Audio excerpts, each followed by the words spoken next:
लालची कछुआ और दो हंस, सुंदर झील और तीन दोस्त। बहुत समय पहले की बात है। एक हरी भरी घाटी में एक बड़ी और सुंदर झील थी। झील का पानी बिल्कुल साफ था और चारों तरफ घने पेड़ लगे हुए थे। इसी झील में एक कछुआ रहता था। वह बहुत ही बातूनी और लालची था। झील में उसके दो अच्छे दोस्त भी थे। तीनों दोस्त दिन भर झील के किनारे खेलते, बातें करते और एक दूसरे का ख्याल रखते। हंस बहुत समझदार और शांत स्वभाव के थे, जबकि कछुआ हमेशा खाने पीने और बातें करने में लगा रहता। सूखा पड़ना और मुसीबत का समय।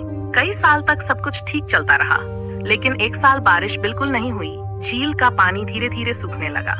हरे भरे पेड़ मुरझा गए। झील की मछलियां मरने लगीं और पक्षी दूसरी जगह उड़ने लगे। हंसों ने देखा कि अगर जल्द ही बारिश नहीं हुई तो झील पूरी तरह सूख जाएगी। उन्होंने अपने दोस्त कछुए से कहा, मित्र, ये झील अब हमारे रहने लायक नहीं रही। हमें यहाँ से किसी दूसरी जगह जाना होगा। कछुआ उदास होकर बोला, लेकिन मैं तो उड़ नहीं सकता। तुम दोनों तो आराम से उड़ जाओगे, लेकिन मैं यहाँ कैसे जिंदा रहूंगा? हंसों की योजना। हंसों ने कछुए को समझाया, चिंता मत करो, हम तुम्हें अपने साथ ले चलेंगे। फिर उन्होंने एक तरकीब निकाली। हंसों ने एक लंबी लकड़ी ली और कहा, हम दोनों इस लकड़ी के दोनों सिरे अपनी चोंच में पकड़ लेंगे। तुम इस लकड़ी को अपने मुंह से मजबूती से पकड़ लेना, लेकिन याद रखना, रास्ते में कोई भी बात मत करना, वरना गिर जाओगे। कछुआ मान गया और उसने वादा किया कि वह कुछ भी नहीं बोलेगा। उड़ान और कछुए की गलती। अगले दिन हंसों ने लकड़ी के दोनों सिरों को अपनी चोंच में पकड़ लिया। कछुए ने लकड़ी के बीच में मुंह जमाकर पकड़ लिया। फिर हंस कछुए को लेकर आकाश में उड़ चले। जब वे एक गांव के ऊपर से गुजरे तो गांव के लोगों ने आसमान में यह अजीब नजारा देखा। वे सब आश्चर्य से चिल्लाने लगे, देखो देखो, दो हंस एक कछुए को लेकर उड़ रहे हैं। कितना अनोखा दृश्य है।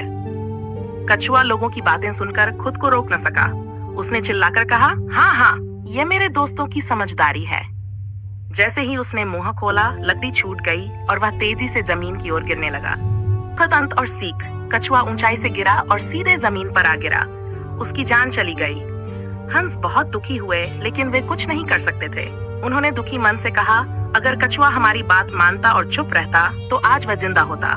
कहानी की सीख, बेवजह बोलने से नुकसान होता है। सोच समझकर और सही समय पर बोलना चाहिए। नमस्कार दोस्तों, अगर आपको हमारी ये कहानी पसंद आई हो तो लाइक जरूर करें। अपनी राय हमें कमेंट करके बताएं। आपकी प्रतिक्रिया हमारे लिए बहुत महत्वपूर्ण है। इस तरह की और भी रोचक कहानियां देखने के लिए हमारे चैनल को सब्सक्राइब करें और बेल आइकन दबाना न भूलें, ताकि आपको हमारी नई वीडियो की नोटिफिकेशन सबसे पहले मिले। इस वीडियो को अपने दोस्तों और परिवार के साथ शेयर करें, ताकि वे भी इन मजेदार कहानियों का आनंद ले सकें।